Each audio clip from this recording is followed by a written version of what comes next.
Pose with the bands. Pose with the pose with the pose with the bands. Pose with the pose with the pose with the bands. Pose with the bands. Pose with the bands. Pose with the pose with the pose with the bands. Pose with the pose with the pose with the bands. Pose with the bands.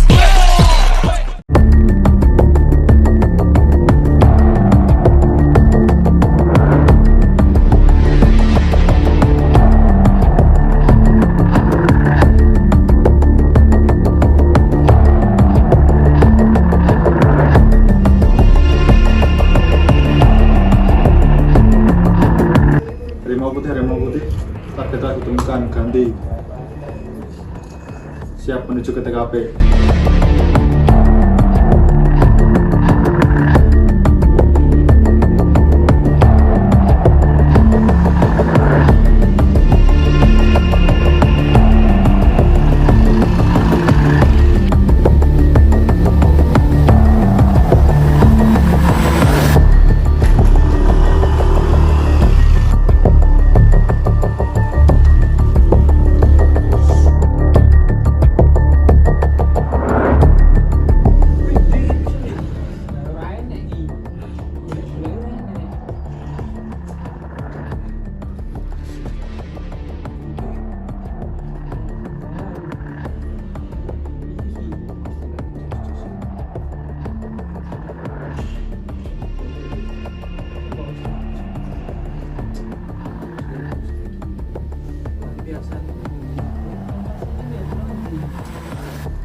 Polisi, jangan.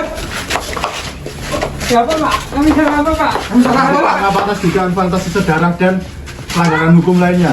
Loh mana buktinya Pak? Buktinya mana Pak? Tanggal 1 aja Pak. Ditangkap atas dugaan pelanggaran fantasi sedarah dan hukuman lainnya. Mana buktinya Pak? Tanggal 1 salah apa Pak? Pak. Nanti bisa dijelasin di kantor polisi.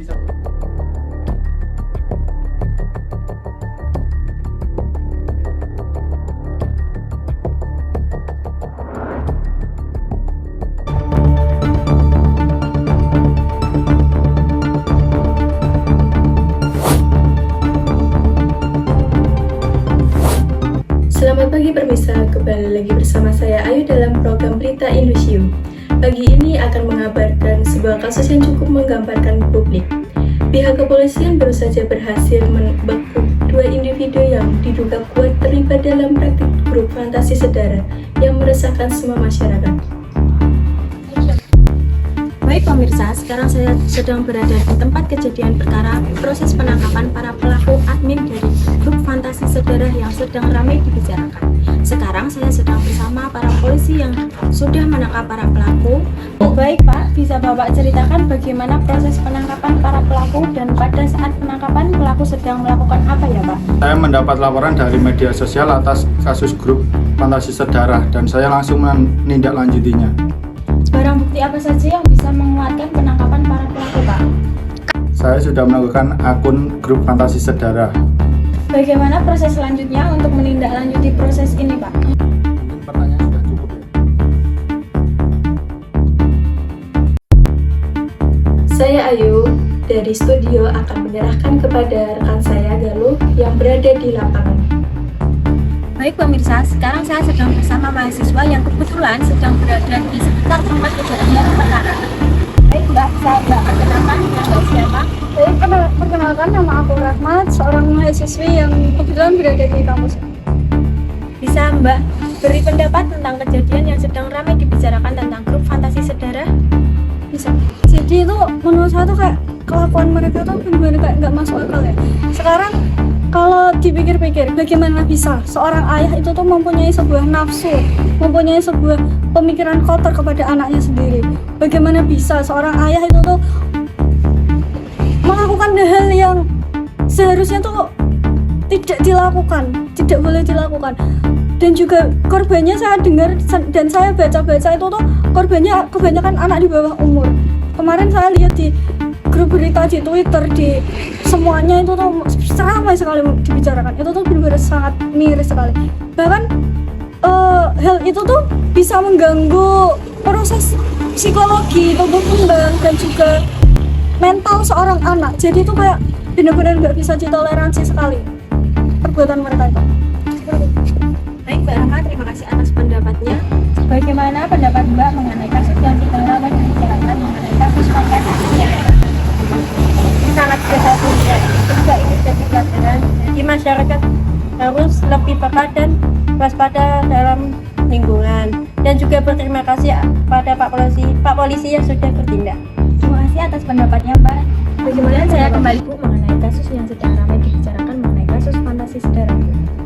Sejujurnya saya juga kaget ya Mbak. Saya pulang dari kajian, tiba-tiba apa ini kok rame-rame, ternyata ada penangkapan beberapa oknum dari grup fantasi sedara. Saya sungguh sangat menyayangkan hal ini karena saya tidak menyangka seharusnya tuh di lingkungan desa kami itu orang-orangnya tuh baik-baik Mbak, tapi ternyata masih ada oknum yang seperti itu. Jadi saya harap kedepannya setelah penangkapan ini tidak ada lagi oknum-oknum yang seperti itu lagi. Terima kasih atas pendapat yang telah Ibu berikan. Selanjutnya saya kembalikan ke studio. Baik pemirsa, demikian laporan langsung dari Galuh di lokasi penangkapan. Kasus ini akan menjadi peringatan bagi kita untuk selalu menjaga lingkungan dan melaporkan hal-hal mencurigakan kepada pihak berwenang. Kami akan terus mengabarkan perkembangan selanjutnya dari penyelidikan ini. Terima kasih atas perhatian Anda. Saya Ayu, sampai jumpa di Berita Indosiu. Nah, teman-teman tahu nggak sih apa itu pelecehan seksual? Pelecehan seksual menurut Gelfand, Fitzgerald, dan Glasgow pada tahun 1995 yaitu tindakan yang berkonotasi seksual yang tidak ingin didapatkan oleh seseorang yang dilakukan seseorang atau sekelompok orang terhadap orang lain. Nah, menurut Mayer dan kawan-kawan ada 3 aspek yang dapat mendefinisikan pelecehan seksual. Yang pertama aspek perilaku, yang kedua situasional, dan yang ketiga aspek legalitas.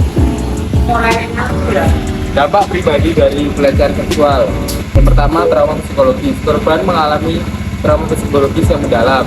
Yang kedua, korban mengalami depresi yang sangat mendalam. Jadi depresinya itu korban tidak akan bisa berinteraksi dengan sosialnya. Terus yang kedua, korban mengalami krisis identitas. Dalam psikologinya, ia berdampak pada krisis identitas. Dampak sosial kekerasan seksual, stigmatisasi dan diskriminasi. Korban kekerasan seksual sering menghadapi stigmatisasi dan diskriminasi dalam masyarakat, sulit untuk mendapat dukungan. Yang kedua, hubungan interpersonal yang terpengaruhi. Dampak sosial kekerasan seksual yang terlibat dalam hubungan interpersonal. Ketiga, partisipasi masyarakat dan pekerjaan. Dampak sosial kekerasan seksual yang terpengaruhi dalam partisipasi masyarakat dalam dunia kerja. Ya guys, upaya-upaya dalam penanganan pelecehan seksual adalah yang pertama, pencegahan dan edukasi. Yang kedua, penegakan hukum yang tegas. Yang ketiga, pengawasan dan pembatasan konten digital. Yang keempat, perlindungan, pendampingan dan rehabilitas korban. Yang terakhir, peran aktif masyarakat.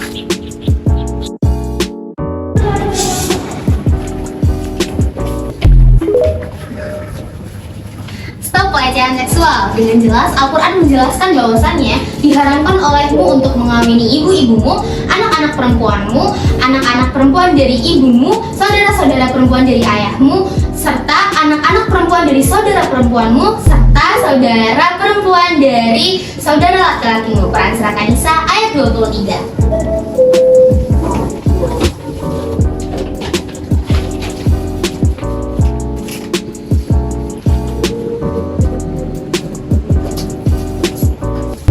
Sebagaimana yang dijelaskan dalam hadis Nabi Muhammad SAW, dia putri Hamzah tidak lain bagiku.